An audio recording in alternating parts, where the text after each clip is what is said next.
Hey everyone, it's Tanya from Royal City Nursery, and it is bulb season. We've said this before, it's one of my favorite times of year. This is a little video. We're actually going to do something different. This is a fall bulb.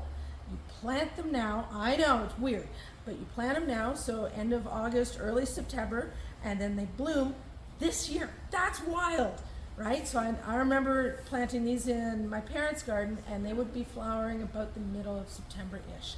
So you're actually looking at a fall crocus, which is totally wild. So if we take a peek at a couple of different kinds, there's some of the bigger ones. So that's the giant here, or water lily is on the other end. And the awesome part about these bulbs, when you look at them, this is one of those giant fall crocus. There is enough energy in this bulb to actually push the flower, which is why, again, you plant it now, it flowers now.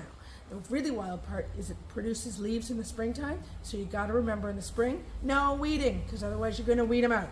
Some of the other ones you want to take a look at, there's the saffron crocus, there's also the cartwright, and then down on the bottom here is the pink flowering crocus, that's the crocus ornatus. Again, plant them now, it's the time of year, pick them up now, plant them now, you'll have blooms, believe it or not, in a couple of weeks. Totally awesome. The only thing you need to remember, once you get them planted, you gotta water them for sure, and make sure you pick up some hen manure so we can keep those pesky little squirrels at bay. So hopefully that helps. We'll talk to you soon. Bye-bye.